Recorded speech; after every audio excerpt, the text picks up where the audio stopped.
ایک راہ کھولنی ہے لوگوں کے لیے کہ پوری امت میں کتاب و سنت ایک طرف اور آپ کا اگر کوئی نظریہ ہے تو آپ اسے ایک طرف رکھ لیں، اور یہ بڑی خطرناک چیز ہے۔ اب دیکھیے ہوا کیا، حضرت انس رضی اللہ عنہ کہتے ہیں رسول اللہ صلی اللہ علیہ وسلم ان لنا طلبۃ، مجھے کہیں جانا ہے، فمن کان ظاہرہ حاضرا، جس آدمی کے پاس سواری ہے فلیرکب معنا، وہ اپنی سواری پہ سوار ہو اور میرے ساتھ چلے۔ فجعل رجال یستاذنونہ، لوگوں نے پوچھا رسول اللہ صلی اللہ علیہ وسلم سے، اجازت مانگی کہ فی ظہرانہم فی علو المدینہ، کہ مدینہ منورہ کا جو بالائی حصہ ہے، ہمارے گھوڑے اونٹ وہاں بندھے ہوئے ہیں، آپ اجازت دیں ہم اپنی سواریاں لے آئیں اور پھر ہم چلتے ہیں آپ کے ساتھ۔ فقال اللہ، رسول اللہ صلی اللہ علیہ وسلم اتنا وقت نہیں ہے، الا من کان ظہرہ حاضرا، جس کی سواری وقت اس کے پاس ہے اٹھو میرے ساتھ چلو۔ فانطلق رسول اللہ صلی اللہ علیہ وسلم صحابہ، رسول اللہ صلی اللہ علیہ وسلم چلے اور ان کے ساتھ جس کے پاس فوری طور پہ سواری ملی ہے وہ چلا۔ اور یہ رسول اللہ صلی اللہ علیہ وسلم کہاں جا رہے تھے اتنی جلدی میں؟ یہ تھا قافلہ، اور بسیسہ نے آ کے خبر دی تنہائی میں، حتیٰ سبق المشرکین الی بدر، یہاں تک کہ رسول اللہ صلی اللہ علیہ وسلم بدر پہنچے۔ تو یہ مسلم کی روایت ہے، اور جب بدر پہنچے ہیں تو ابو سفیان کا قافلہ جا چکا تھا، آگے مشرکین تھے۔ وجاء المشرکون، مشرکون آئے، فقال رسول اللہ صلی اللہ علیہ وسلم، رسول اللہ صلی اللہ علیہ وسلم نے فرمایا لا يتقدمن احد منکم الى شیء حتى اکون انا دونہ فدنا المشرکون، رسول اللہ صلی اللہ علیہ وسلم کوئی قدم نہ اٹھانا جب تک کہ میں اجازت نہ دوں، اور مشرکین پھر قریب ہوئے یہاں تک کہ وہ دن آ گیا جس دن ہم نے لڑنا تھا۔ اس حدیث میں یہ جو الفاظ آئے ہیں نا کہ رسول اللہ صلی اللہ علیہ وسلم نے سواریاں لانے تک کی اجازت نہیں دی، اس کا صاف مطلب یہ ہے کہ رسول اللہ صلی اللہ علیہ وسلم کا کوئی ارادہ مدینہ منورہ میں جنگ کا نہیں تھا۔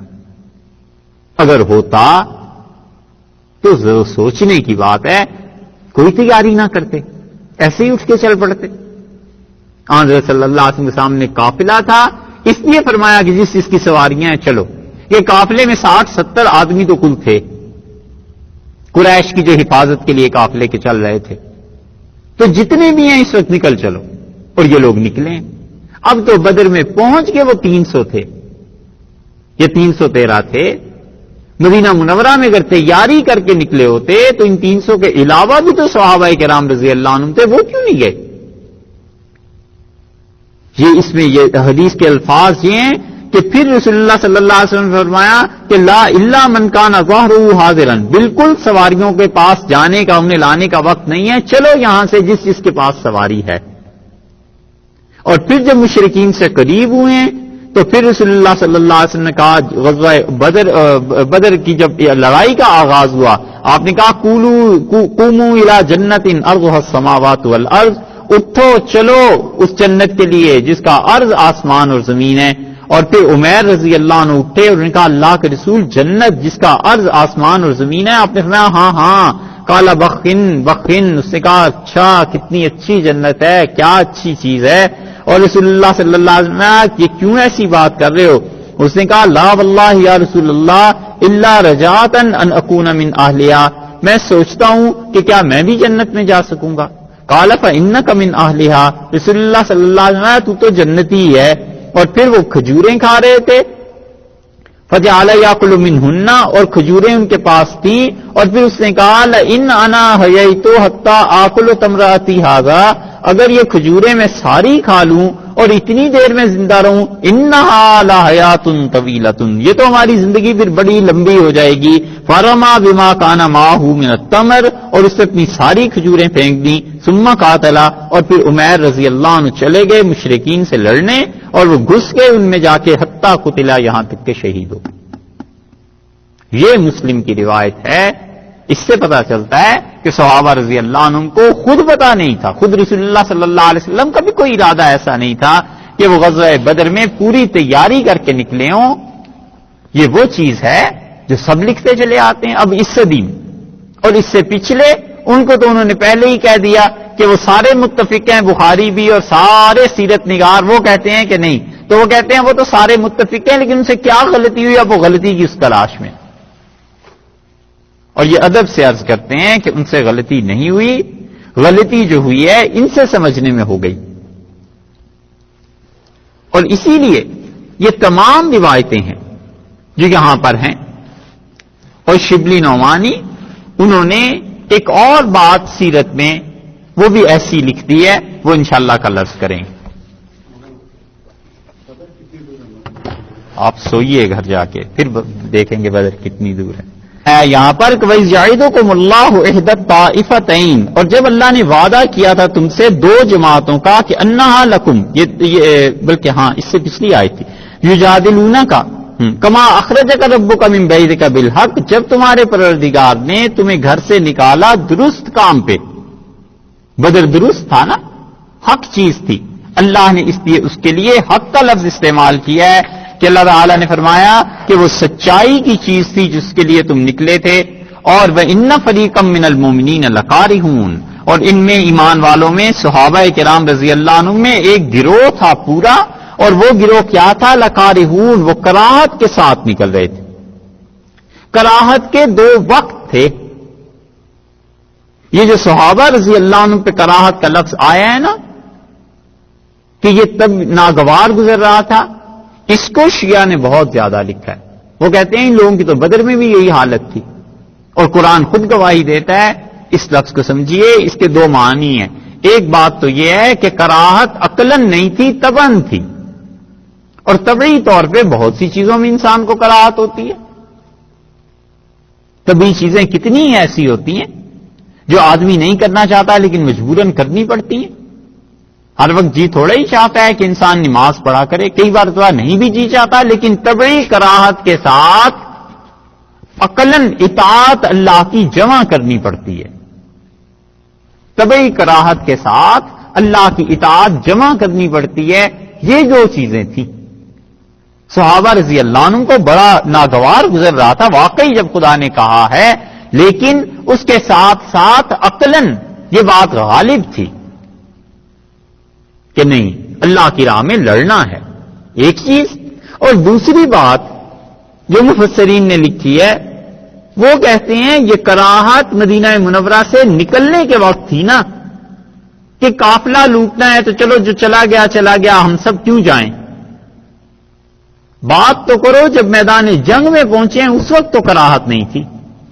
جب کافر اور مسلمان آمنے سامنے ہوئے ہیں اس وقت تو نہیں تھی، کیونکہ اللہ نے فرمایا ہے کہ یہ جب گھر سے نکل رہے تھے تو گھر سے نکلنے کا مطلب یہ ہو گیا کہ گھر سے نکلنا مدینہ منورہ سے لے کر بدر میں جب کافروں سے لڑائی ہوئی ہے وہاں تک یہ جتنا وقت گزرا ہے یہ سارا گھر سے نکلنا ہی اس کا مراد ہے. اور ان فریقاً قرآن کا کہنا اس کا مطلب ہے ایک گروہ ایسا تھا، سارے نہیں تھے.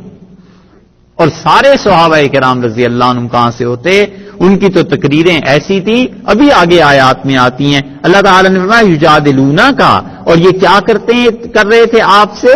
یجادلونا کا اس کا لفظی ترجمہ تو یہ ہو گیا کہ آپ سے جھگڑتے تھے، آپ سے لڑ رہے تھے، یہ ترجمہ کرتے ہیں. لیکن یجادلونا کا مطلب یہ ہے کہ اصرار کر رہے تھے.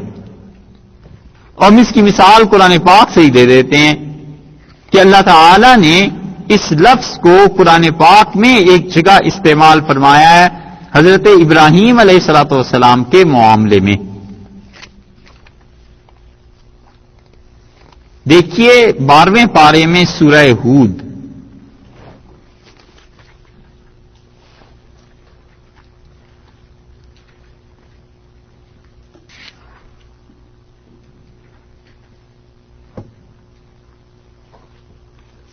بارہویں پارے میں سورہ ہود ہے اور آیت نمبر ہے اس کی 74. لفظ یہ یاد رکھنا کہ یہاں پر لفظ یہ آیا ہے جس پہ شیعہ حضرات اعتراض کرتے ہیں. وہ کہتے ہیں قرآن نے کہا کہ یجادلونا کا، یہ آپ سے جھگڑ رہے تھے صحابہ رضی اللہ عنہ. یہ ذرا لفظ یجادلونا کا یاد رکھیے گا. یہ دیکھیے 74 نمبر آیت ہے، 12واں پارہ ہے، سورہ ہود ہے. اللہ نے فرمایا فلما ذهب عن ابراہیم الروع، اور جب حضرت ابراہیم علیہ الصلوۃ والسلام سے وہ غصہ اتر گیا، یا وہ ڈر جو نا، غصہ نہیں ڈر، جب وہ ڈر اتر گیا جو فرشتوں کو دیکھنے کی وجہ سے پیدا ہو گیا تھا، فرشتوں نے بشارت دی تھی آپ کے یہاں بیٹا ہو رہا ہے، وجاءتہ البشریٰ، اور انہیں خوشخبری مل چکی تھی، یجادلنا فی قوم لوط، ہم سے جھگڑنے لگے وہ لوط علیہ السلام کی قوم کے بارے میں۔ یہاں کیا مراد ہوئی جھگڑنے سے؟ اصرار کرنے لگے کہ اللہ چھوڑ دیں، نہ قوم لوط کو عذاب دیں، ان لوگوں کو معاف فرما دیں۔ یجادلنا فی قوم لوط ان ابراہیم لحلیم اواہ منیب، یہ اللہ تعالی نے ابراہیم علیہ السلام کے لیے لفظ استعمال کیا ہے اصرار کے معنی میں۔ ایسے تو نہیں ہے کہ جدال کوئی بے ادبی یا گستاخی یا ایسی چیز ہو جاتی ہے علیہ باللہ۔ ابراہیم علیہ السلام جیسا خدا کا پیغمبر اللہ کی شان میں کوئی ایسی بات کر سکتا تھا؟ بالکل ٹھیک ایسے ہی ہے یہاں پر یجادلونا کا، یہ کیا کرتے تھے؟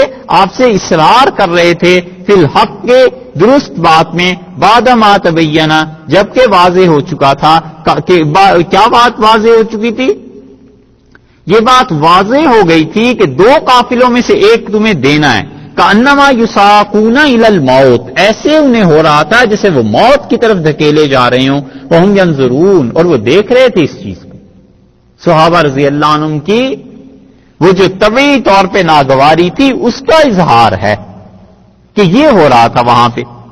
وَإِذْ يَعِدُكُمُ اللَّهُ، اور جس وقت اللہ تعالی نے وعدہ کیا تم سے، کس چیز کا؟ یہ وعدہ کیا کہ احدت طائفتین، خدا تمہیں دو گروہوں میں سے ایک گروہ دے گا، یا تو عیر قافلہ یا نفیر جنگ کرنی پڑے گی۔ یہ خدا کا وعدہ مدینہ منورہ میں نہیں ہوا۔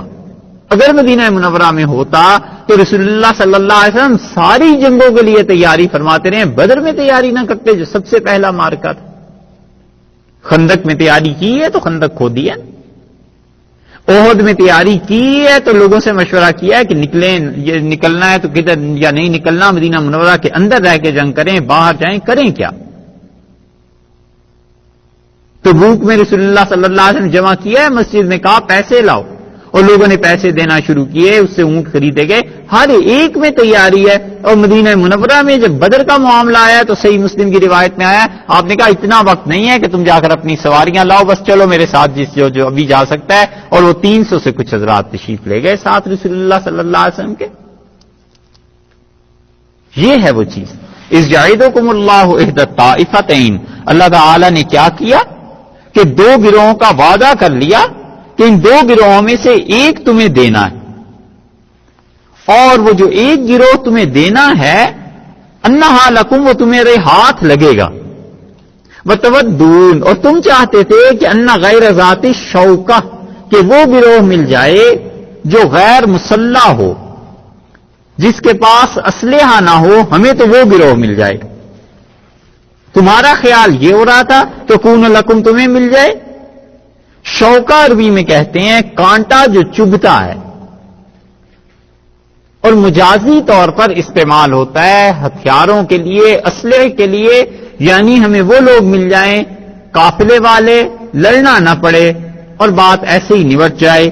اللہ نے فرمایا نہیں، تکون لکم ویرید اللہ، اور اللہ یہ چاہتے تھے ان یحق الحق، کہ وہ حق کو ثابت کر دے، حق کو وہ پختہ کر دے، بکلمات ہی، اللہ اپنے حکم کے ذریعے آج حق کو بالکل واضح کر دے، وَيَقْطَعَ دَابِرَ الْكَافِرِينَ، اور دوسری بات یہ ہے کہ اللہ کاٹ دے کافروں کی جڑ۔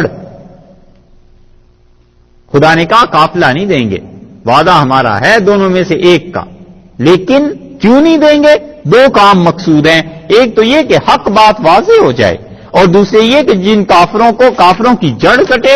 یہ روز روز جو مسلمانوں کے خلاف اٹھتے ہیں یہ چیز ختم ہو جانی چاہیے۔ اور پھر فرمایا لیحق الحق، تاکہ حق بات ثابت ہو، ویبطل الباطل، اور باطل جو ہے وہ بھی ثابت ہو جائے، ولو کرہ المجرمون، اگرچہ مجرموں کو کتنا ہی گناہگاروں کو برا کیوں نہ لگے، ہم یہ چاہتے ہیں کہ یہ ہو کر رہے۔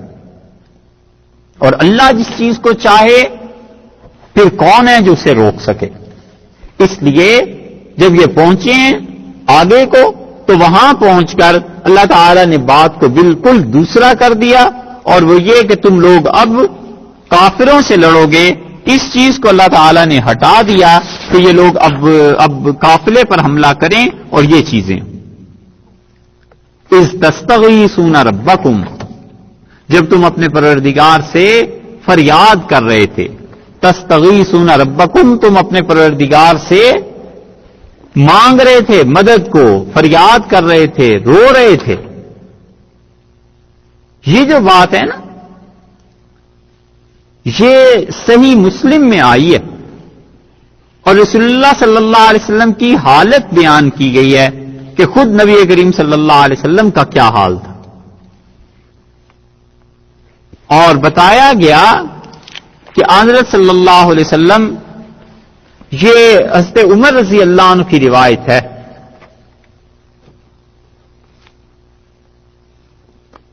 اور یہی روایت دوسری جگہ بھی آئی ہے. مسلم کی روایت دیکھیے، حضرت عمر رضی اللہ عنہ کہتے ہیں کہ لما کانا یوم بدرین، جب بدر آیا ہے دن اس کا. اور پھر وہ دوسری سند سے روایت کرتے ہیں کہ نظر رسول اللہ صلی اللہ علیہ وسلم المشرکین، رسول اللہ صلی اللہ علیہ وسلم مشرکین کو دیکھا، وہ ہم 1000 تھے، وہ اصحابہ 319 رجلا، اور صحابہ رضی اللہ عنہ جو تھے وہ 309 اور 319 تھے. فاستقبل نبی اللہ القبلہ، تو رسول اللہ صلی اللہ علیہ وسلم تو قبلہ رخ ہو کے سجدے میں گر گئے یا یہ کہ دعا مانگنے لگے. ثم مد یدیہ، اور اپنے دونوں ہاتھ رسول اللہ صلی اللہ علیہ وسلم نے پھیلا دیے. یہتف بربہ، اور اپنے پروردگار سے بار بار عاجزی سے درخواست کرنے لگے اور فرمانے لگے اللہم انجز لی ما وعدتنی، اللہ جو آپ نے مجھ سے وعدہ فرمایا تھا نا اسے اب پورا کر دیں. اللہم آت ما وعدتنی، اللہ جو آپ نے وعدہ کیا تھا اسے پورا کر دیجئے. اللہم ان تہلک ھذہ العصابۃ من اہل الاسلام، اللہ آج اسلام کے ماننے والوں کا یہ گروہ جو میرے ساتھ ہے، اللہ اگر یہ پٹ گئے، لا تعبد فی الارض، اللہ اس زمین میں کبھی بھی تیری عبادت نہیں ہوگی اور کوئی تیری عبادت نہیں کرے گا. فما زال یہتف بربہ، اور رسول اللہ صلی اللہ علیہ وسلم اپنے رب سے مانگتے رہے مادن بیدیہ، بار بار ہاتھ پھیلاتے ہوئے، مستقبل القبلہ، اور قبلہ کی طرف رخ کیے ہوئے، اور بار بار خدا سے یہ درخواست کرتے رہے حتی سقط رداء عن منکبیہ، یہاں تک کہ رسول اللہ صلی اللہ علیہ وسلم کی چادر جو انہوں نے اوڑھی ہوئی تھی دونوں کندھوں سے گر گئے. فاتاہ ابو بکر آگے بڑھے اور انہوں نے رسول اللہ صلی اللہ علیہ وسلم کی چادر اٹھائی، فالقاہ علی منکبیہ، اور آپ کے جسم مبارک پہ دونوں کندھوں پہ اوڑھائی. ثم التزمہ من ورائہ، اور ابو بکر اس کو برداشت نہیں کر سکے اور انہوں نے رسول اللہ صلی اللہ علیہ وسلم کو پیچھے سے پکڑ لیا اور قال یا نبی اللہ، اور اللہ کے رسول کفا کا منشادت کا ربک، بہت مانگ لیا آپ نے اللہ سے، بس کیجئے، بہت دعائیں ہو گئی ہیں.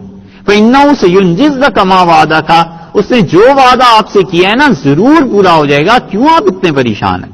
فانزل اللہ عز وجل، اور اللہ نے پھر آیت نازل کر دی کہ اذ تستغیثون ربکم، جب تم اپنے پروردگار سے فریاد کر رہے تھے. یہ ہے وہ آیت، اذ تستغیثون ربکم، جب تم اپنے پروردگار سے مانگ رہے تھے، فریاد کر رہے تھے. فاستجاب لکم، اللہ نے تمہاری بات سن لی.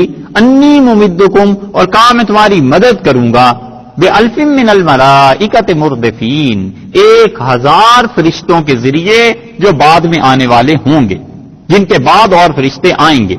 آگے دیکھیے اس حدیث میں آتا ہے فحدثنی ابن عباس، ابو زمیل اس حدیث کے راوی کہتے ہیں کہ عبداللہ ابن عباس رضی اللہ عنہ نے کہا بینما رجل من المسلمین یومئذ، مسلمان جو تھے وہ اس دن یشتد فی اسر رجل من المشرکین امامہ، ایک مشرک جو آگے بھاگ رہا تھا، صحابہ رضی اللہ عنہ اس کے پیچھے جا رہے تھے.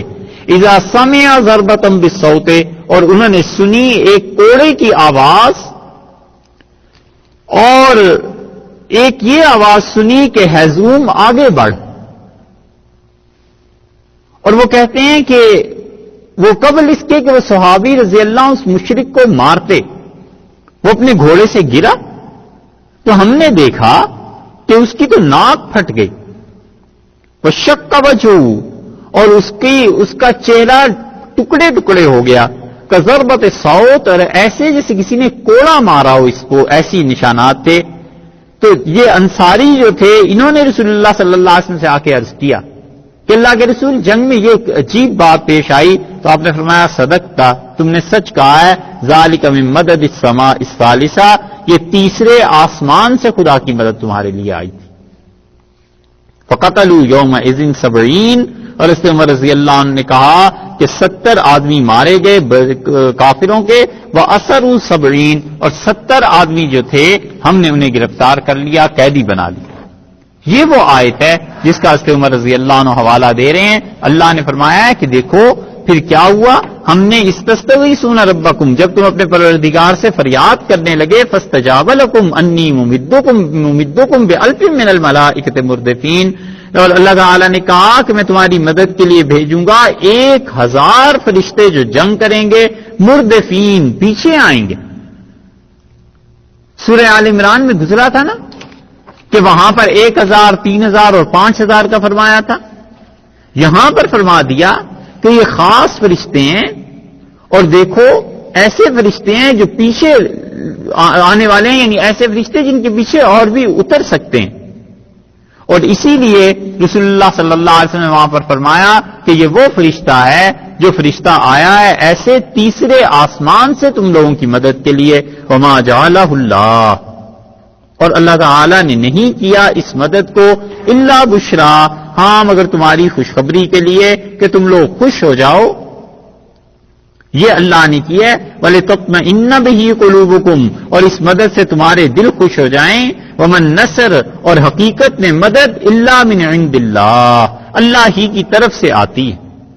حقیقی مدد اللہ ہی کرتا ہے، اللہ کے علاوہ کوئی نہیں کر سکتا. یہ جتنے واسطے اور وسیلے تھے فرشتوں کے، یہ تو اس لیے بھیج دیے تھے تاکہ تم لوگ خوش ہو جاؤ، تمہیں اطمینان رہے کہ اللہ کی مدد تمہارے لیے نازل ہو رہی ہے، وگرنہ حقیقی مدد تو اللہ ہی کی ہے. ملائکہ کا واسطہ کتنا ہی لطیف کیوں نہ ہو، لیکن واسطہ بہرحال واسطہ ہی ہے. اللہ نے کہا اصل مدد تو ہم کرنے والے ہیں، اور پھر اپنے نام کیا استعمال کیا، ان اللہ عزیز حکیم، اللہ تعالیٰ غالب بھی ہے اور حکمت والا ہے. اور اللہ تعالیٰ نے یہ چیز کی ہے، غلبے سے اپنے تمہیں غلبہ دیا ہے، اور حکمت کے ساتھ خدا نے لڑایا ہے. اللہ تعالیٰ نے بتایا کہ تم لوگوں نے کیسے لڑنا ہے. خدا کی مدد تمہارے ساتھ اس طرح آئی ہے، فرشتے اس طرح آئے. اور رسول اللہ صلی اللہ علیہ وسلم کے ساتھ اس مدد کا معاملہ ایسا عجیب و غریب گزرا ہے کہ حدیث میں الفاظ جو آئے ہیں رسول اللہ صلی اللہ علیہ وسلم کے، کچھ تو یہ تھے،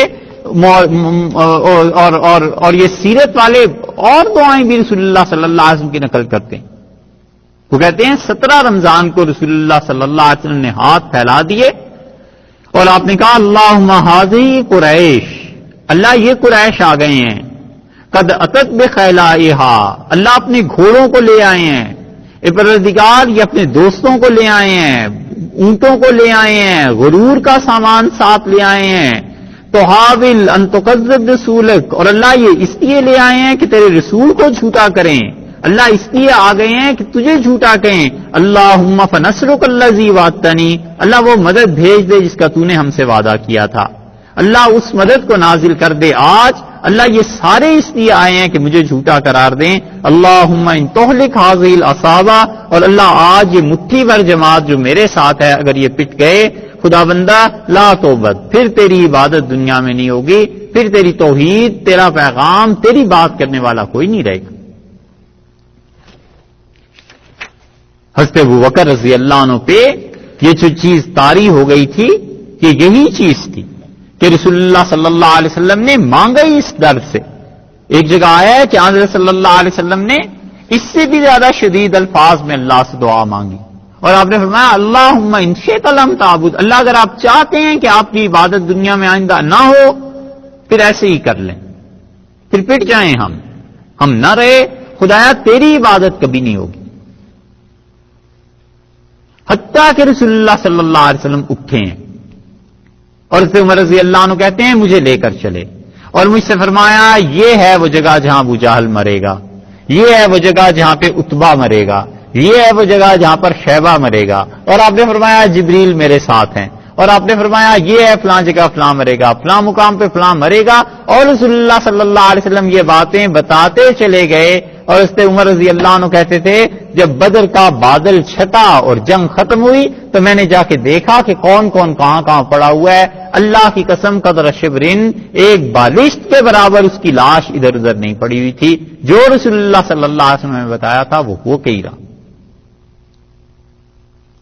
اس لیے اللہ تعالی نے فرمایا کہ اللہ بڑا غالب ہے.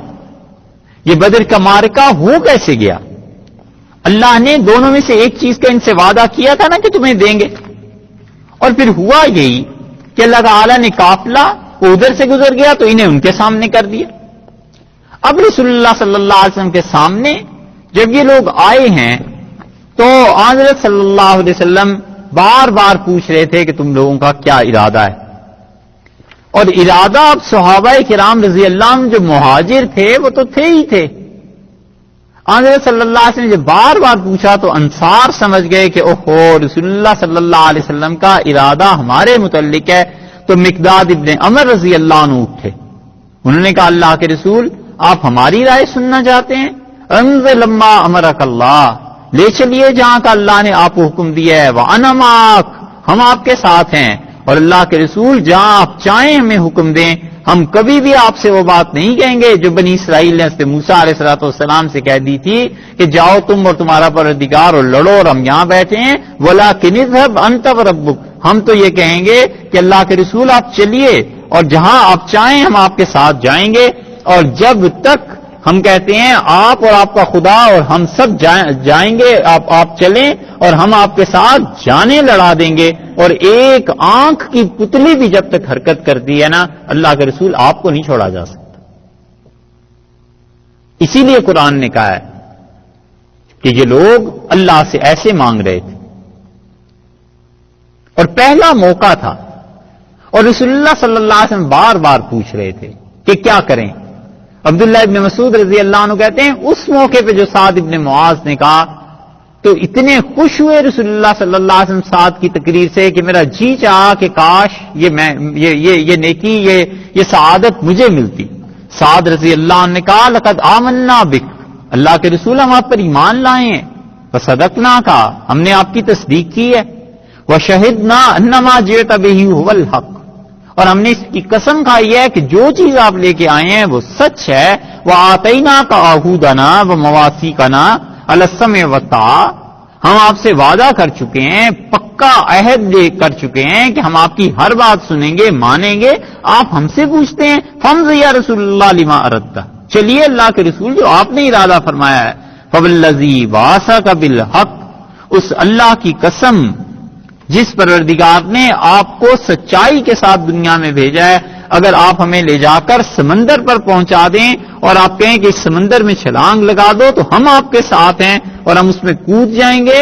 وما تخلف منا رجل واحد، جو آپ کے ساتھ اس وقت ہیں خدا کی قسم ایک آدمی بھی ایسا نہیں ہے جو سمندر میں نہ ڈوب جائے جس کا آپ حکم دیں. اور آپ فرماتے ہیں کہ ہم چلیں تو ہمیں ہرگز یہ بات ناگوار نہیں گزری کہ کل آپ ہمیں لے چلیں اور یہ جو قریش مکہ آئے ہیں ان کے ساتھ ہماری لڑائی کروا دیں، ہم لڑیں گے.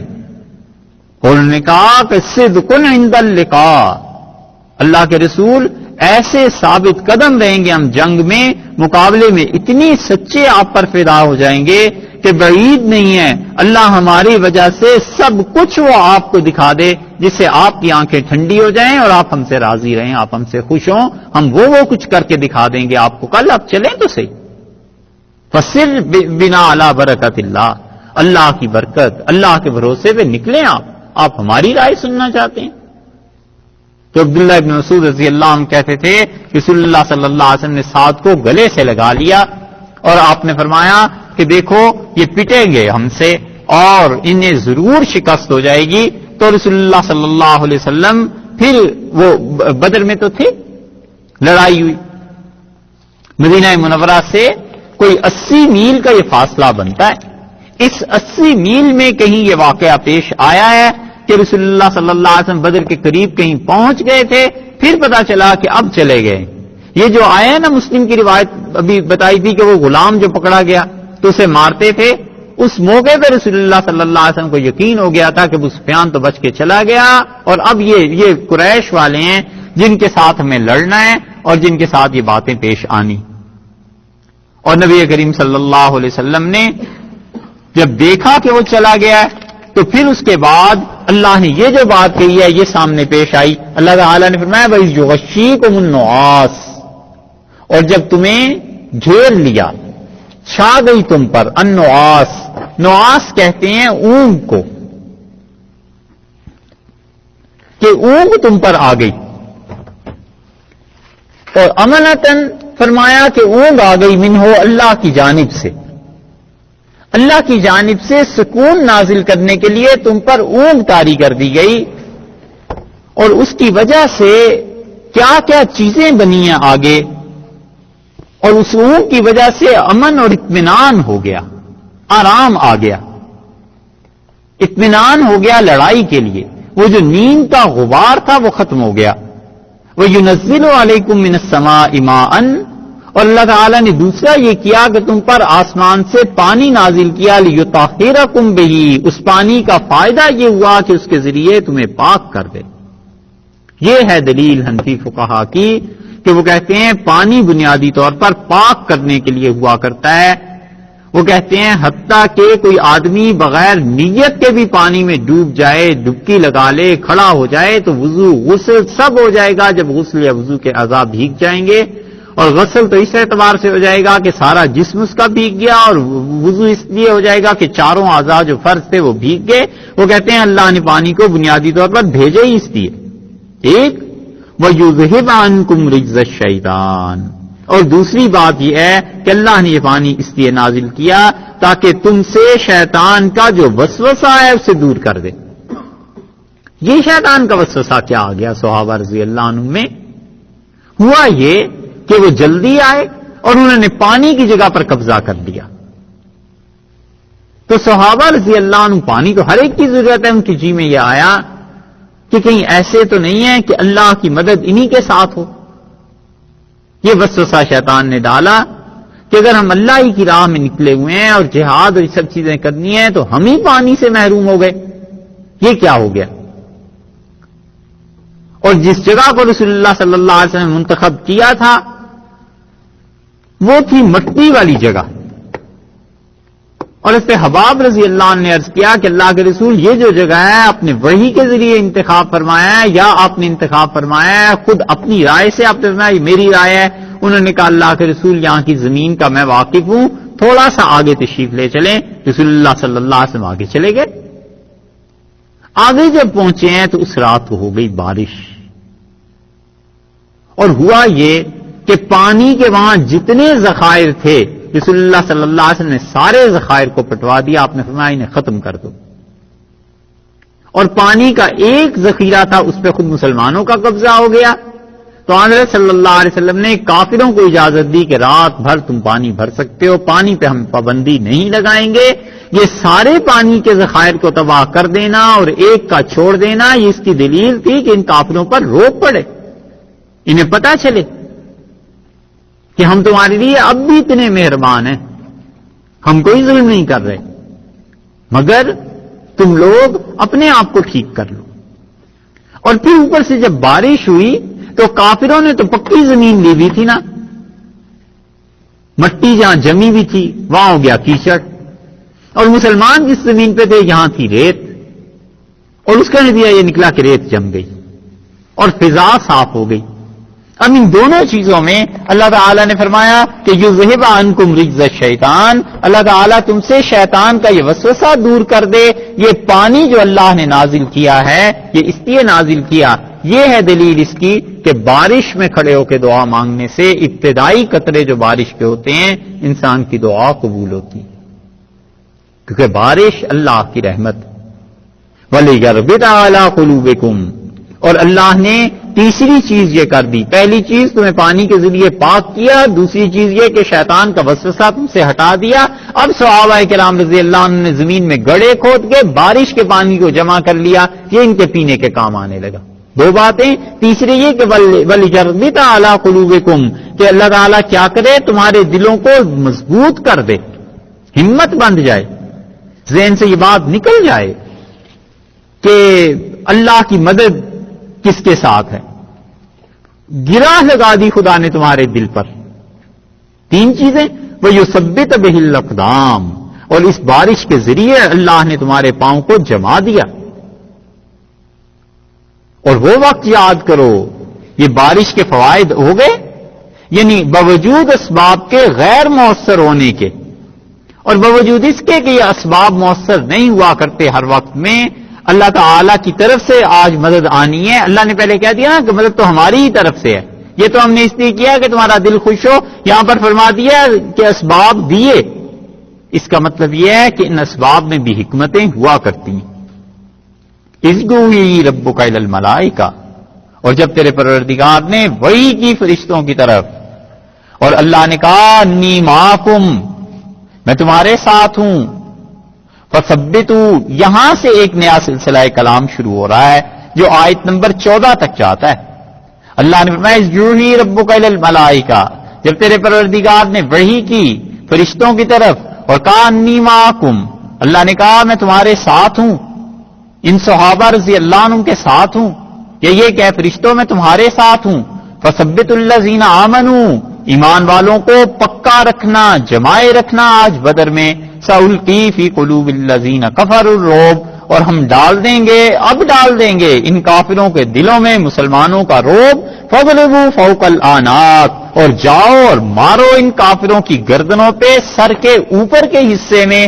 وضربوا منہم، اور ان کافروں کو مارنا تم کل بنان، پور انگلی تک پہ ان کی مارو.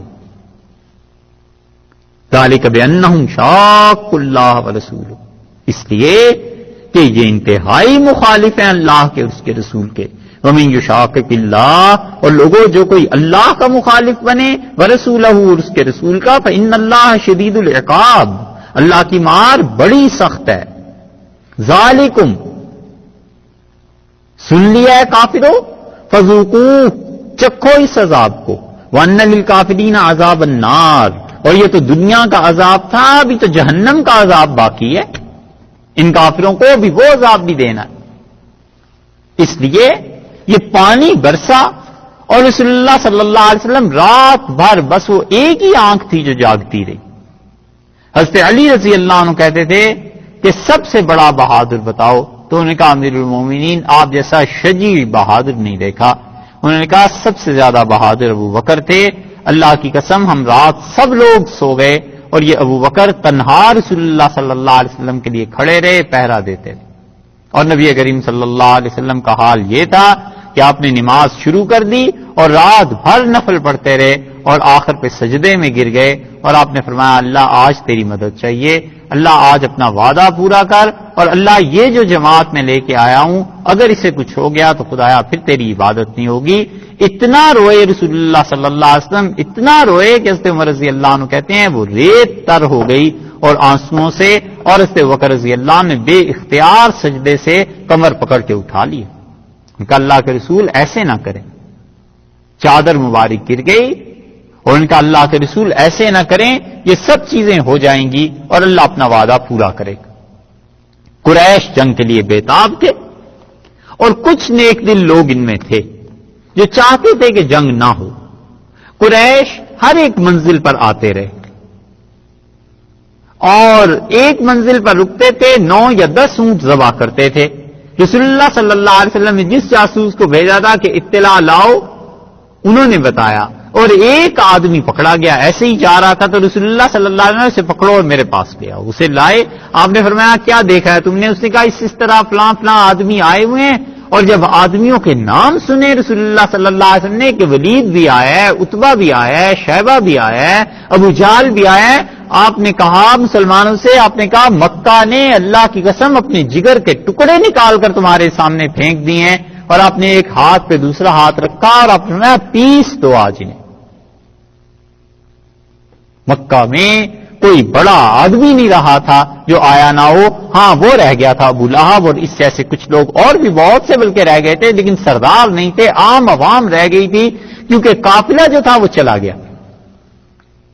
اب جب قافلہ گیا ہے تو ابو سفیان نے پیغام بھیجا، اس نے کہا مت لڑو، اب کیا ضرورت رہی ہے؟ ہم لوگ امن اطمینان سے آ گئے، لیکن ابو جہل نے کہا کہ ہم وہاں جائیں گے، ہم وہاں جا کر لڑیں گے بھی، اور وہاں جا کر اونٹنیاں ذبح کریں گے، عورتیں ساتھ ہیں ہمارے، ان سے گانے سنیں گے اور شراب پیئیں گے، اور اس کے بعد سارے عربوں پر دھاک بیٹھ جائے گی اور سب کو پتا چل جائے گا، آئندہ کوئی ہمارے مقابلے میں نہیں آئے گا۔ حضرت عبداللہ ابن عباس رضی اللہ عنہ کی روایت ہے کہ ابو سفیان نے دیکھا جب قافلہ بچ گیا، اور ابن اسحاق اس کو نقل کرتے ہیں، تو انہوں نے پیغام بھیجا، ان کا اسی لیے تو نکلے ہو کہ اپنے قافلے لوگوں کی حفاظت کرو، تو اب چلو واپس ہو جاؤ۔ قافلہ پہنچ گیا تو ابو جہل نے کہا واللہ اس وقت تک نہیں لوٹیں گے جب تک بدر نہ پہنچ جائیں، 3 دن ٹھہریں گے، نسک الخمور، نطعم الطعام، کھانے کھائیں گے، دعوتیں کریں گے، شرابیں پیئیں گے، اور جو گانے والیاں ہمارے ساتھ ہیں ان کے گانے سنیں گے، وَتَسْمَعُ بِنَا الْعَرَبُ، پوری عرب دنیا ہمارے متعلق سنے گی، فَلَا يَزَالُونَ بِهَا، اور فَلَا يَزَالُونَ بِهَابُونَنَا أَبَدًا، اور اتنا روب ہمارا پڑ جائے گا کہ عرب آئندہ ہمت نہیں کریں گے ہمارے سامنے اٹھنے کی، فَامْضُوا، چلو۔ اور چلے، ہر جگہ پر 10 اونٹ ذبح کرتے جا رہے تھے، یہاں تک کہ رسول اللہ صلی اللہ علیہ وسلم کے مقابلے میں پہنچے ہیں جب تو حکیم ابن حزام رضی اللہ عنہ تھے۔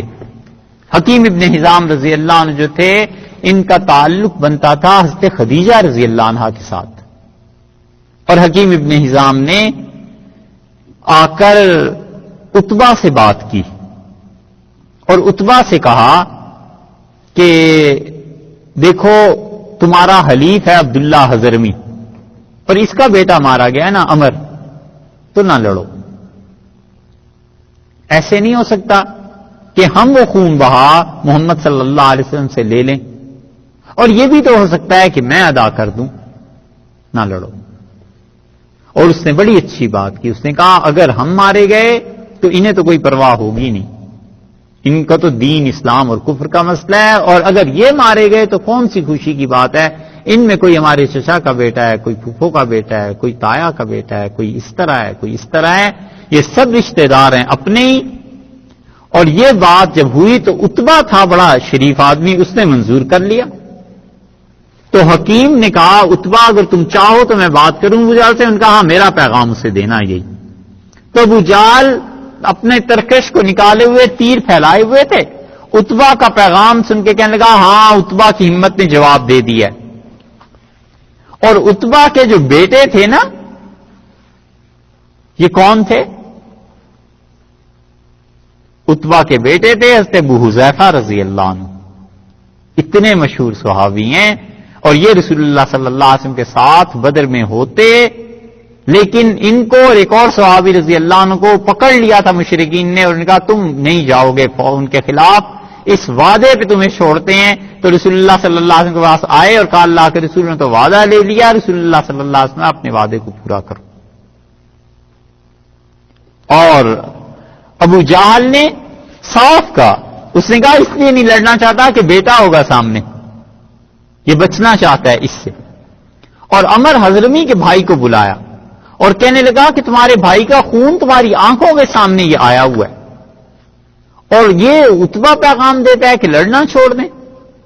تو عامر جو تھا عمر کا چھوٹا بھائی، اس نے اپنے گریبان پہ ہاتھ رکھے اور جسم سارا پھاڑ دیے کپڑے، اور ننگا ہو کے زور زور سے چیخنے لگا وام راؤ وام راؤ، ہائے میرے بھائی تیرا خون، ہائے میرے بھائی عمر تیرا خون۔ بس یہ جو تانا تھا کھا گیا۔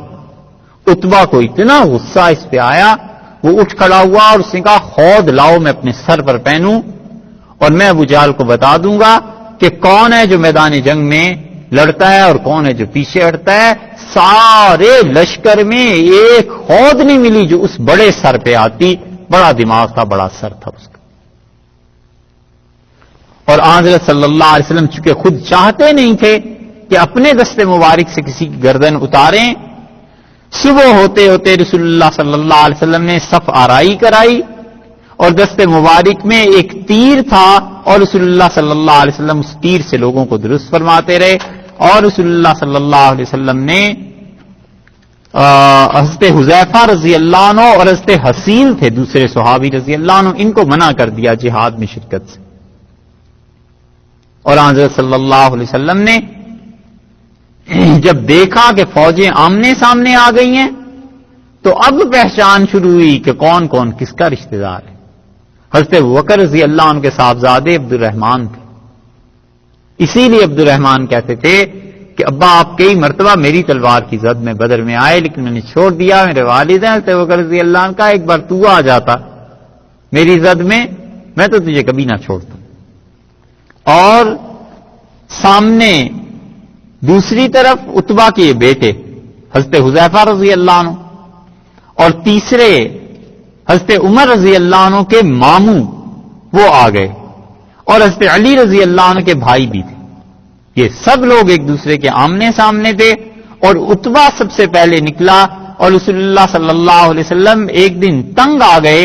عبداللہ ابن مسعود رضی اللہ عنہ کہتے ہیں، اس بخاری میں روایت آئی ہے کہ رسول اللہ صلی اللہ علیہ وسلم کو ستانے کی حد جب کر دی تو آپ نے بیت اللہ کے سامنے ہاتھ اٹھا دیے اور آپ نے فرمایا اللہ اس عتبہ سے، ولید سے اور شیبہ سے، اور اللہ ایک چوتھے کافر کا نام لے کے آپ نے فرمایا امیہ سے، آپ نے فرمایا اللہ ان چاروں سے تو خود نمٹ لیا. اور ابن مسعود رضی اللہ عنہ کہتے ہیں میں نے ان چاروں کو بدر میں مردہ دیکھا اور 3 لاشیں اٹھا کر پھینک دی گئیں، اور امیہ کی تو لاش سورج کی گرمی کی وجہ سے اتنی پھول گئی کہ زرہ کے ساتھ چپک گئی تھی، اسے تو گھسیٹا بھی نہیں جا سکتا تھا، وہ اس بری طرح مر گئی. اور عتبہ نام کے 5 یا 4 صحابہ کرام رضی اللہ عنہم تھے جو ان کے خلاف تھے. ہم نے ایک بچے کا نام عتبہ رکھ دیا، اور اس سے کہتے عبداللہ ابن مسعود رضی اللہ عنہ کے دوسرے بھائی عتبہ ابن مسعود خود بدری ہیں، قبیلہ حذیل سے تعلق رکھتے ہیں یہ دونوں بھائی. وہ جس نے بھی تھوڑا بہت پڑھا لکھا ہے وہ ہر ایک یہی کہتا ہے کرے یہ عتبہ نام رکھ دیا. عتبہ تو رسول اللہ صلی اللہ علیہ وسلم کا بڑا دشمن تھا. ایک صاحب نے یہ اعتراض کیا، ہم نے کہا آپ کا بیٹے، ان کا میرے بیٹے کا نام تو ولید ہے. میں نے کہا ولید کون سا رسول اللہ صلی اللہ علیہ وسلم کا حامی تھا، وہ بھی تو مخالف تھا. عتبہ نام کے 4-5 صحابہ کرام رضی اللہ عنہم رسول اللہ صلی اللہ علیہ وسلم کے ساتھ تھے، بدر میں شریک رہے ہیں.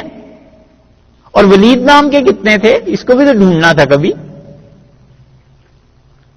عجیب و غریب دنیا آ گئی ہے، پڑھتے ہیں نہیں اور اعتراض پہلے.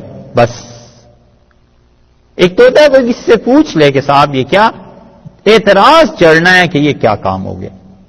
تو عتبہ اترا اور اپنے بھائی اور بیٹے کو لے کے اس نے کہا محمد صلی اللہ علیہ وسلم نکالو ہمارے مقابلے کے لوگ. تو رسول اللہ صلی اللہ علیہ وسلم نے دیکھا یہ عرب جب لڑائی کے لیے اترتے تھے تو اپنے سینے پہ کوئی نشان خاص متعین کر لیتے تھے، اس سے پتہ چلتا تھا کہ یہ آدمی بہت دلیر بہادر ہے. تو شتر مرغ کے پر لگائے ہوئے تھے اس نے.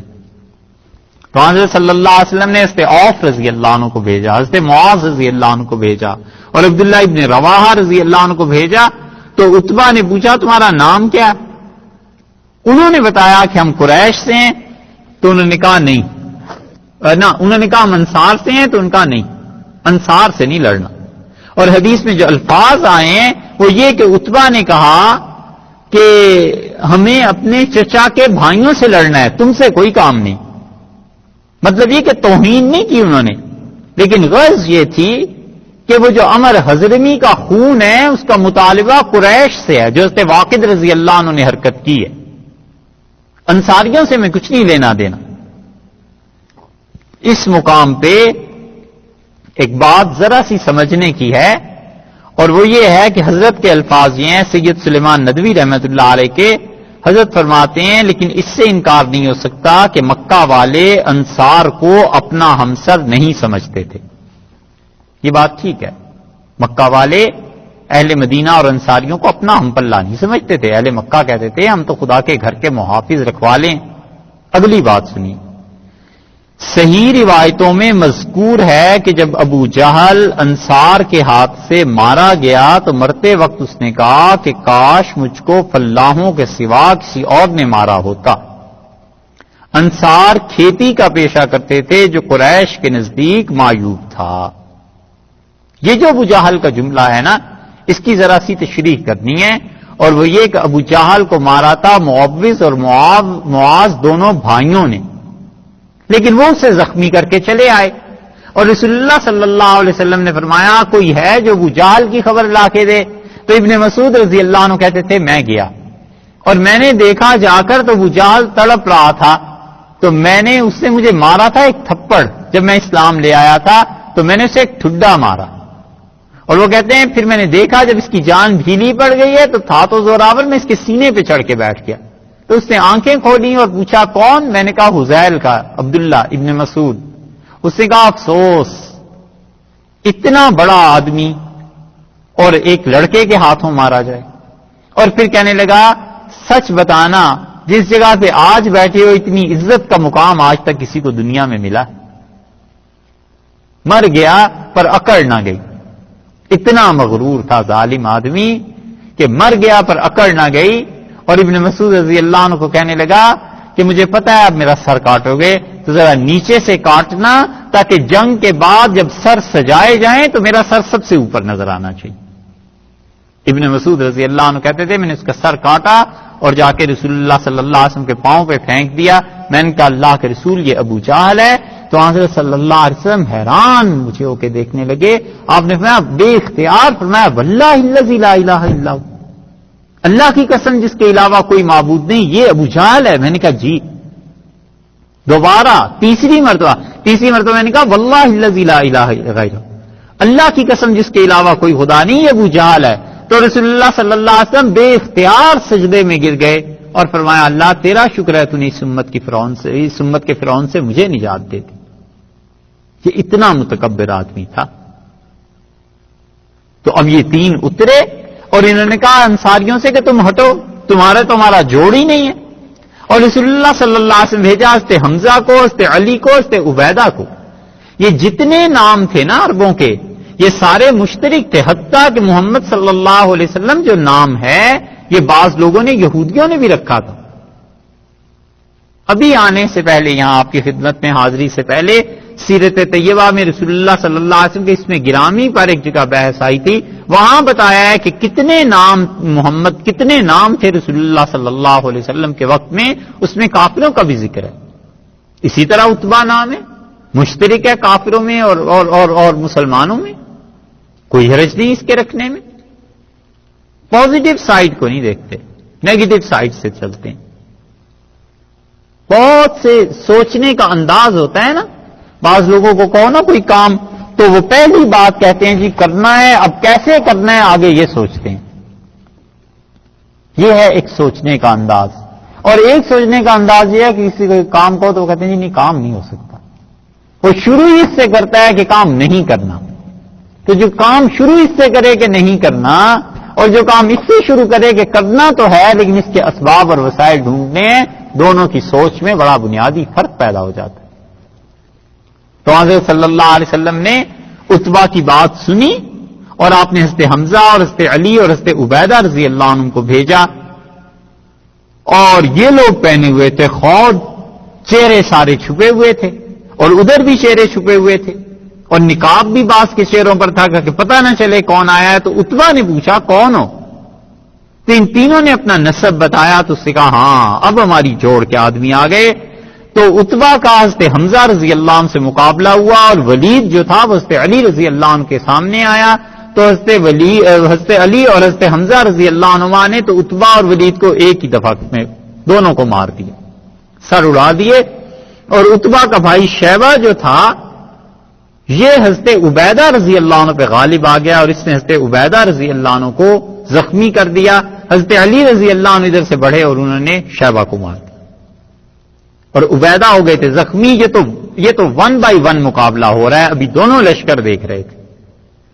اور عبیدہ کو اٹھا کے رسول اللہ صلی اللہ علیہ وسلم کے پاس لے گئے اور انہوں نے نبی کریم صلی اللہ علیہ وسلم کے پاؤں میں اپنا سر رکھ دیا اور کہا اللہ کے رسول اگر ابو طالب زندہ ہوتے تو جو اپنی زندگی میں کہتے تھے نا کہ جب تک ہم لوگ زندہ ہیں اور جب تک کوئی آنکھ حرکت کرنے والی ہے محمد صلی اللہ علیہ وسلم پہ قربان، ہم پہلے مریں گے اور بعد میں جو بھی ہوگا سو ہوگا.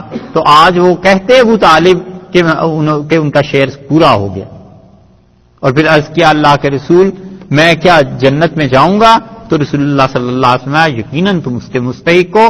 یہ حضرت عبیدہ رضی اللہ عنہ کا انتقال ہوا تھا. سعید بن العاص کا بیٹا، وہ بھی ابو کرش اس کی کنیت تھی، وہ نکلا اور سر سے پاؤں تک وہ ڈوبا ہوا تھا لوہے میں، اور اتنا لوہا اس نے پہن رکھا تھا کہ صحابہ کرام رضی اللہ عنہم کہتے ہیں سوائے آنکھوں کے اور کوئی چیز اس کی نظر نہیں آتی تھی. تو حضرت زبیر رضی اللہ عنہ اس کے مقابلے میں آگے بڑھے. اگر روایت مل جائے تو پھر سنائیں.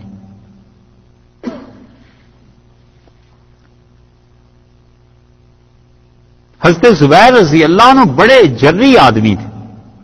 امام بخاری رحمۃ اللہ علیہ نے یہ بدر کی روایات جو نقل کی ہیں بہت ہیں، اور حضرت زبیر رضی اللہ عنہ کو تو حال یہ تھا کہ وہ اپنے بیٹے عبداللہ کہتے تھے جب میری عمر 9 سال تھی تو والد میدان جنگ میں مجھے اپنے سامنے آگے گھوڑے پہ بٹھا لیتے تھے اور دشمنوں میں گھس جاتے تھے، اور مجھے بتاتے تھے کہ بیٹے ایسے لڑتے. اور حضرت زبیر رضی اللہ عنہ کو جو زخم آئے ہیں، ان کے بیٹے عروہ کہتے ہیں کہ میں اپنے بچپن میں والد کے کندھے میں ایک سوراخ ہو گیا تھا، اس میں انگلیاں ڈالا کرتا تھا. یہ ان کو احد میں زخم آئے. ہاں یہ ہے زبیر رضی اللہ عنہ کی روایت. امام بخاری رحمۃ اللہ علیہ نے عروہ ابن زبیر رضی اللہ عنہ کے حوالے سے ذکر کیا ہے کہ قال زبیر لقیت یوم بدر. حضرت زبیر رضی اللہ عنہ نے کہا کہ بدر میں عبیدہ بن سعید بن عاص میرے سامنے آیا اور سر سے پاؤں تک لوہے میں ڈوبا ہوا تھا. لا یرا منہ الا عیناہ، سوائے 2 آنکھوں کے باقی جسم کچھ نظر نہیں آتا تھا. اور ابو کرش اس کی کنیت تھی، اور بولا چیخا اور کہنے لگا میں ابو کرش ہوں، کوئی ہے میرے مقابلے میں؟ تو حضرت زبیر رضی اللہ عنہ نے کہا کہ میں نے ایک برچھی لی اور میں نے ایک برچھی ماری، سیدھی اس کی آنکھ میں گھسی اور وہ اس کے دماغ تک پہنچ گئی اور وہ گرا اور مر گیا. اور کہتے ہیں وہ کہ حضرت زبیر رضی اللہ عنہ نے کہا یہ ایک ایک کا مقابلہ بھی ہو رہا تھا نا، تو میں آگے بڑھا اور میں نے اپنا پاؤں اس کی لاش پہ رکھا اور پھر مجھے دونوں ہاتھوں سے وہ نکالنی پڑی، اتنی زیادہ وہ اس کے جسم میں سر میں گھس گئی تھی. اور جب میں نے وہ نکالی ہے تو اس برچھی کے آگے جو پیکان تھا، تیر کا پیکان ہوتا ہے، برچھی کی تو نوک ہوتی ہے، پیکان تو تیر کا ہوتا ہے نا، برچھی کی نوک ہوتی ہے نہیں، پیکان تو نہیں کہتے اسے، اردو ہی بول رہے ہیں صاحب، اردو ہی میں پیکان کہتے ہیں، کہیں اردو خراب نہ ہو جائے. اچھا، وہ برچی کی جو نوک تھی وہ دوہری ہو گئی، دو حصے اس کے ہو گئے. اور وہ کہتے ہیں کہ جب میں رسول اللہ صلی اللہ علیہ وسلم کے پاس پہنچا تو آپ نے مجھ سے وہ مانگ لی، مجھ سے فرمایا یہ مجھے دے دو، تو میں نے پیش کر دی. اور جب رسول اللہ صلی اللہ علیہ وسلم کا انتقال ہوا تو میں نے واپس لے لی. پھر ابو بکر رضی اللہ عنہ کا دور آیا تو انہوں نے کہا یہ مجھے دے دو، میں نے انہیں دے دی. پھر ان کا انتقال ہوا تو میں نے واپس لے لی. اور پھر حضرت عمر رضی اللہ عنہ کا دور آیا، پھر انہوں نے مجھ سے مانگ لی، میں نے دے دی. پھر وہ برچی اپنے ساتھ رکھتے رہے یہاں تک کہ ان کی شہادت پہ میں نے لے لی. پھر عثمان رضی اللہ عنہ مجھ سے مانگی، پھر میں نے دے دی اور پھر میں نے واپس لے لی. جب عثمان رضی اللہ عنہ شہید ہوئے اور پھر حضرت علی رضی اللہ عنہ نے مانگی اور پھر وہ حضرت علی رضی اللہ عنہ کی اولاد ہی کے پاس رہی، یہاں تک کہ عبداللہ ابن زبیر رضی اللہ عنہ نے حضرت علی رضی اللہ عنہ کی اولاد سے مانگی تو انہوں نے انہیں برچی دے دی. فقانت عنده حتی قتل، یہاں تک کہ عبداللہ ابن زبیر رضی اللہ عنہ کے پاس رہی حتیٰ کہ ان کی شہادت ہو. اور یہ پھر آئی ہے، یہاں تو نہیں ہے لیکن تاریخ میں آتا ہے کہ عروہ رضی اللہ عنہ کے پاس آئی، اور عروہ کہتے تھے میں نے اسے دیکھا تو میں نے اپنے پاس رکھ لی. اور میرے والد کی تلوار بھی وہ کہتے تھے مجھے ملی تھی جو بدر میں انہوں نے استعمال کی تھی، اور اس کا قبضہ چاندی کا تھا اور میں نے اس کی قیمت لگوائی تو اس وقت 3000 روپے میں وہ بکتی تھی. یہ عبادہ ابن صامت رضی اللہ عنہ ہیں، یہ بھی بدری صحابہ رضی اللہ عنہ میں سے ہیں. اور امام بخاری رحمۃ اللہ علیہ نے ان بدری صحابہ رضی اللہ عنہ میں 47 آدمیوں کو گنا ہے اور یہ 47 صحابہ رضی اللہ عنہم یقینی طور پر بدریے ہیں تو 300 سے بھی زیادہ، لیکن 300 کتنے زیادہ تھے ان کے نام مختلف ہیں۔ امام بخاری رحمۃ اللہ علیہ جہاں پر جن صحابہ رضی اللہ عنہ کا ذکر کرتے ہیں ان میں سب سے پہلے ایک آپ اسے گن لیجئے، یہ 47 ہی بننے چاہیے، آپ گن لیجئے۔ سب سے پہلے وہ انہوں نے لکھا ہے رسول اللہ صلی اللہ علیہ وسلم کا اسم گرامی، پھر حضرت ابوبکر رضی اللہ عنہ کا، پھر عمر، عثمان، علی رضی اللہ عنہ کا۔ پھر اس کے بعد امام بخاری رحمۃ اللہ علیہ نے الفابیٹیکلی اسے لائے ہیں۔ ایاس بن بکیر ہیں، بلال بن رباح، یہ وہی ہیں حضرت بلال حبشی رضی اللہ عنہ، کتنے ہو گئے؟ 7۔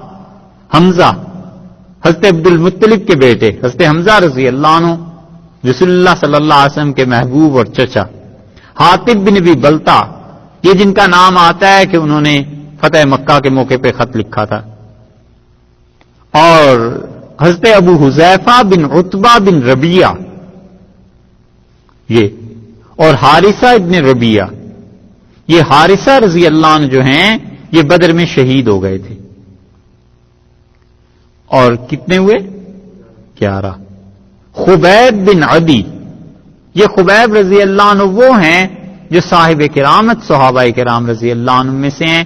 انہیں ہند نے خرید لیا تھا مکہ مکرمہ میں، اور انہوں نے اپنی ذاتی جیل خانے میں انہیں بند کر دیا، اور وہ کہتی ہیں کہ ہم ان کے لیے اللہ کی قسم مکہ پورے شہر میں انگور نہیں تھے، لیکن میں ان کے پاس انگور دیکھتی تھی تو میں ان سے پوچھتی تھی خبیب سے کہ یہ انگور کہاں سے آئے ہیں، وہ کہتے تھے خبیب کے پروردگار نے بھیجے قید میں۔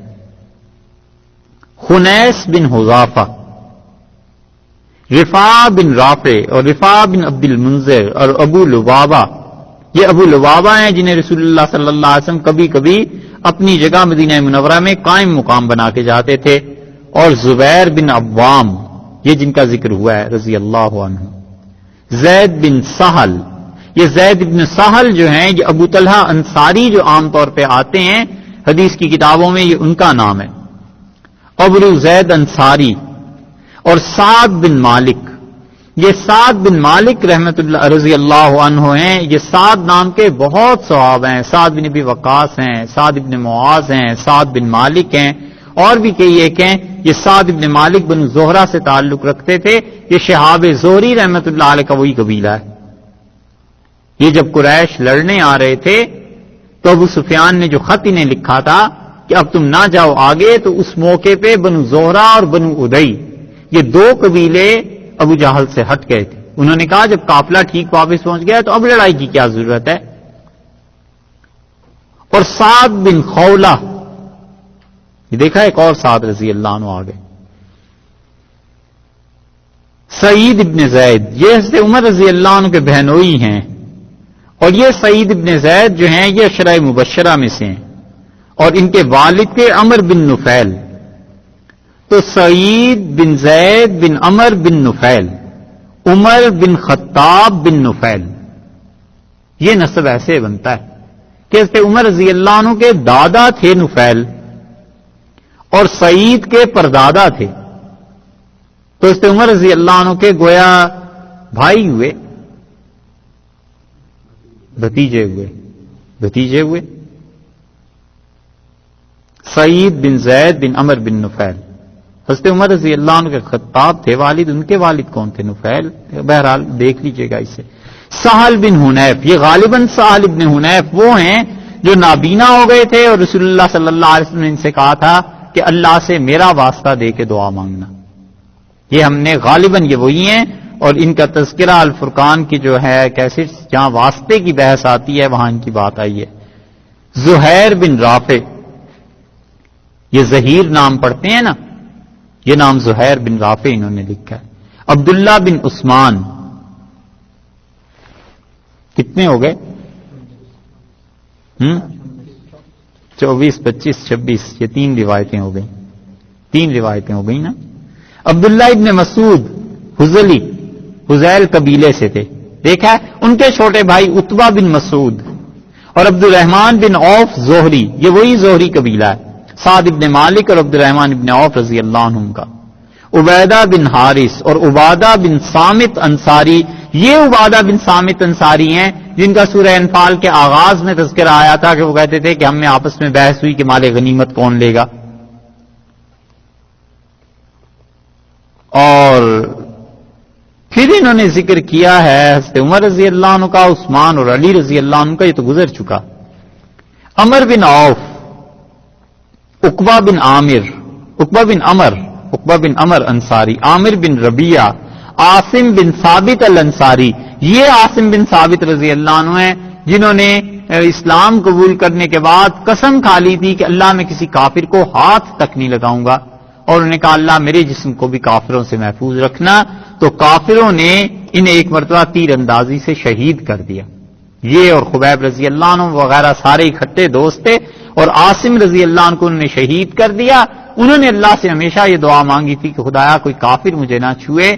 تو جو صحابہ رضی اللہ عنہ بعد میں مسلمان ہو گئے ہیں وہ کہتے ہیں ہم اس میں تھے جب عاصم کو ہم نے شہید کیا، اور ہم جب ان کے قریب پہنچے تو اچانک شہد کی مکھیاں تھیں، وہ آئیں اور اتنا کاٹنے لگیں کہ ہم سب بھاگ گئے، اور اس کی لاش پڑی رہ گئی. یہاں تک کہ بارش ہوئی اور بارش نے ان کی لاش کو بہایا، اور نشیبی زمین تھی اس علاقے میں لے گئی، اور پھر کچھ پتہ نہیں چلا کہ وہ لاش کہاں گئی.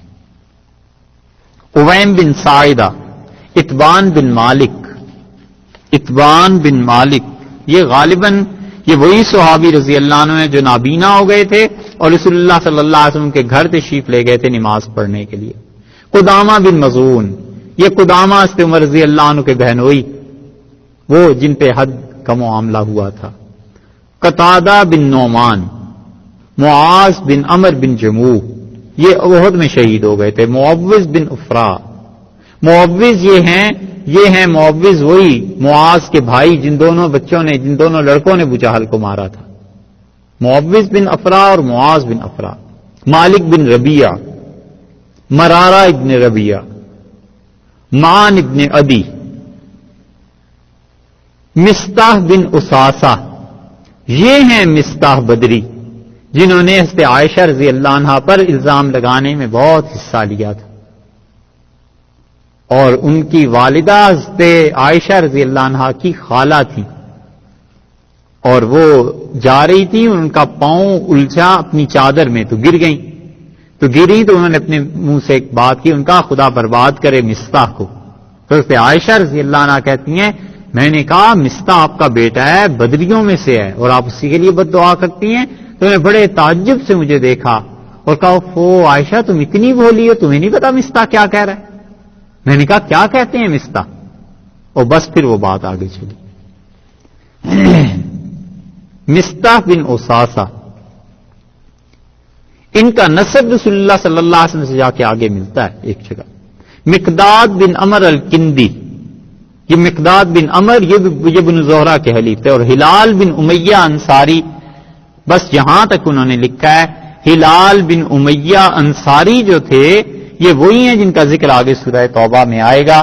ہمارے اساتذہ جب یہ حدیث پڑھاتے تھے تو اللہ سے دعا مانگتے تھے. وہ کہتے تھے کہ یہ تجربے کی بات ہے کہ بدری صحابہ رضی اللہ عنہ کا نام اگر پڑھا جائے تو اس کے بعد کی مانگی ہوئی دعا قبول ہوتی.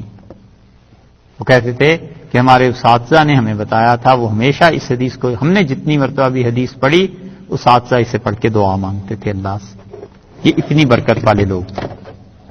اللہ تعالی نے فرمایا اذ یوحی ربک الی الملائکہ، جب تیرے پروردگار نے وحی کی فرشتوں کی طرف اور کہا انی معاکم، میں تمہارے ساتھ ہوں.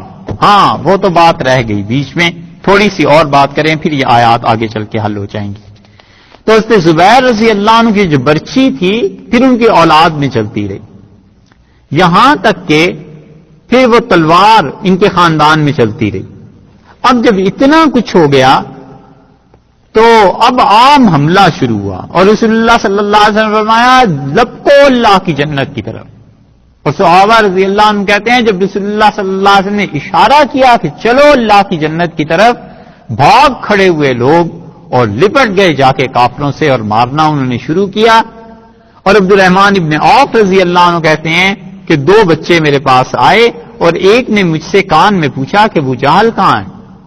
تو میں نے کہا بیٹے کیا مسئلہ ہے؟ تو اس نے کہا میں نے اللہ سے عہد کیا ہے کہ جہاں دیکھ لوں گا ابو جہل کو یا تو خود مارا جاؤں گا یا اسے مار دوں گا. اور کہتے ہیں میں بھی اسے جواب نہیں دینے پایا تھا کہ اس کا بھائی بھی آ گیا، معوذ اور معاذ دونوں، اور میں نے اشارے سے بتایا کہ وہ ہے ابو جہل، تو انہوں نے کہا اچھا یہ ہے رسول اللہ صلی اللہ علیہ وسلم کی توہین کرتا تھا. اور حضرت معاذ رضی اللہ عنہ کہتے ہیں باز کی طرح جھپٹے اور جا کر انہوں نے ابو جہل کو پکڑ لیا، اور یہ افرا کے بیٹے تھے، اور اسے زمین پہ لٹا دیا، مارا. اور ابو جہل کے بیٹے اکرمہ تھے، یہ پیچھے سے آئے، اکرمہ رضی اللہ عنہ. رسول اللہ صلی اللہ علیہ وسلم نے ایک دن خواب میں دیکھا، اور آپ نے فرمایا میں نے رات دیکھا ہے ابو جہل جنت میں گھوم رہا تھا. صحابہ رضی اللہ عنہ کہتے ہیں کسی کی سمجھ میں یہ تعبیر نہیں آئی کہ ابو جہل جنت میں کیسے پہنچ گیا. اور جب اکرمہ آئے ہیں تو رسول اللہ صلی اللہ علیہ وسلم، اکرمہ جب اسلام انہوں نے قبول کیا ہے فتح مکہ پہ یہ بھاگ گئے تھے، تو ان کی اہلیہ آئیں اور عرض کیا اللہ کے رسول ابو جہل کا بیٹا آپ کے ڈر سے بھاگ گیا ہے میرا شوہر، اور اگر آپ اس کو امان دے دیں تو آ جائے. رسول اللہ صلی اللہ علیہ وسلم اکرمہ کو لاؤ میں تو اس کا انتظار کر رہا ہوں. اور اکرمہ رضی اللہ عنہ کو لائیں ان کی اہلیہ، اور اکرمہ نے جب اسلام قبول کیا تو رسول اللہ صلی اللہ علیہ وسلم یہ میرے اس خواب کی تعبیر. ابو جہل کا بیٹا اور ایک عتبہ تھے ابو لہب کے بیٹے رضی اللہ عنہ، وہ بھاگ گئے تھے. اور جب وہ آئے ہیں رسول اللہ صلی اللہ علیہ وسلم کی خدمت میں تو نبی کریم صلی اللہ علیہ وسلم نے ابو لہب کے بیٹے کو، یہ دین تھا، یہ تعلق تھا، اس ہستی کا کتنا فیض تھا، اس ہستی میں کتنا عفو تھا، اور رسول اللہ صلی اللہ علیہ وسلم کس اخلاق کے آدمی تھے.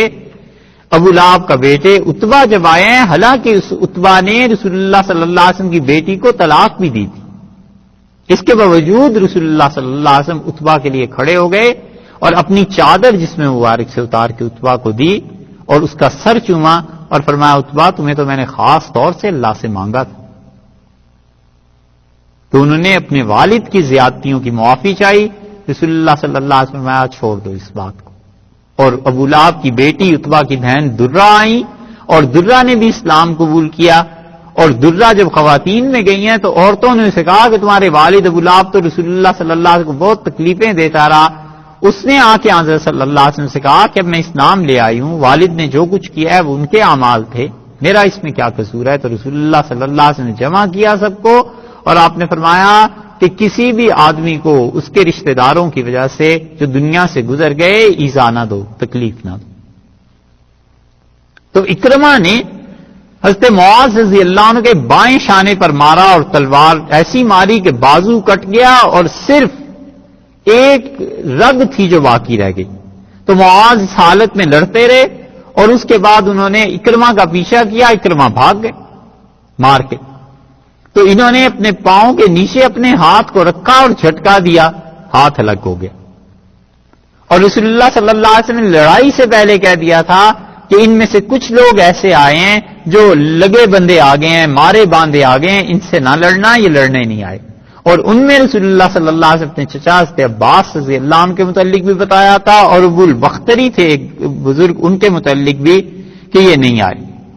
تو حضرت مجزر رضی اللہ عنہ کی تلوار جب آنے لگی اس پہ ابو البختری پہ تو انہوں نے کہا مجزر نے کہ رسول اللہ صلی اللہ علیہ وسلم نے چونکہ آپ کے قتل سے منع کیا ہے اس لیے میں چھوڑ دیتا ہوں. اس کا یہ میرا دوست ہے، اس کے متعلق انہوں نے کہا اس کو تو نہیں چھوڑوں گا. تو اس نے کہا پھر ایسی زندگی کا کوئی فائدہ نہیں جس میں دوستوں کے کام نہ آئے. اور اس نے پھر لڑے اور حضرت مجزر رضی اللہ عنہ نے تلوار ماری، اس سے وہ مر گیا. اب جب عتبہ مرا اور ابو جہل، بس ان کے دونوں کے مرنے سے قریش اکھڑ گئے اور انہوں نے دیکھا کہ اب کیا ہو رہا ہے. اور امیہ بن خلف آیا اور امیہ کا تعلق تھا حضرت عبد الرحمن ابن عوف رضی اللہ عنہ سے اور معاہدہ یہ تھا کہ کبھی بھی میں مدینہ آؤں گا تو تم میری جان کی ضمانت دو گے. اس نے عبد الرحمن ابن عوف رضی اللہ عنہ کو پکڑ لیا اور اسے کہا عبد الرحمن تم نے وعدہ کیا تھا مجھے بچاؤ گے، میری جان کے محافظ ہو، بچاؤ مجھے.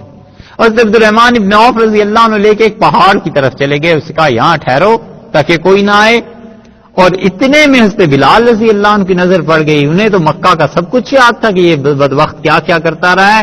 حضرت بلال رضی اللہ عنہ بھاگے اور انہوں نے کہا کہ امیہ یا تم نہیں رہو گے یا میں نہیں رہوں گا، ایک ہی صورت ہو سکتی ہے. انہوں نے کہا اللہ کی قسم امیہ یا تم ہو یا میں ہوں، کچھ نہیں ہو سکتا. اور انصار کو انہوں نے چیخ کے بلایا، کہا امیہ کو دیکھو، یہ سب بھاگے ہیں. اور عبد الرحمن ابن عوف رضی اللہ عنہ نے کہا نہ اسے قتل کرو، حتیٰ کہ وہ لیٹ گیا زمین پہ اور عبد الرحمن ابن عوف رضی اللہ عنہ اس کے اوپر لیٹ گئے.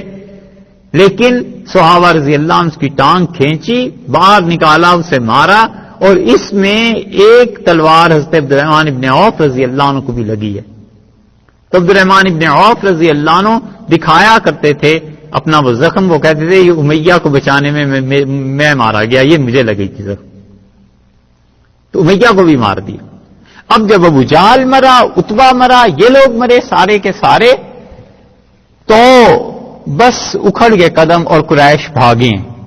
جب بھاگے ہیں تو رسول اللہ صلی اللہ علیہ وسلم دیکھ رہے تھے، پیچھے ہوئے، صحابہ رضی اللہ عنہ پیچھے گئے اور 70 آدمی ان میں سے گرفتار ہو گئے، اور 70 آدمی جو تھے وہ لاشیں پڑی ہوئی تھیں. 3 دن کے بعد رسول اللہ صلی اللہ علیہ وسلم واپس تشریف لے گئے اور حکم دیا ان لاشوں کو کنویں میں ڈال دیا جائے. اور بدری صحابہ رضی اللہ عنہ کا بڑا مقام رہا ہے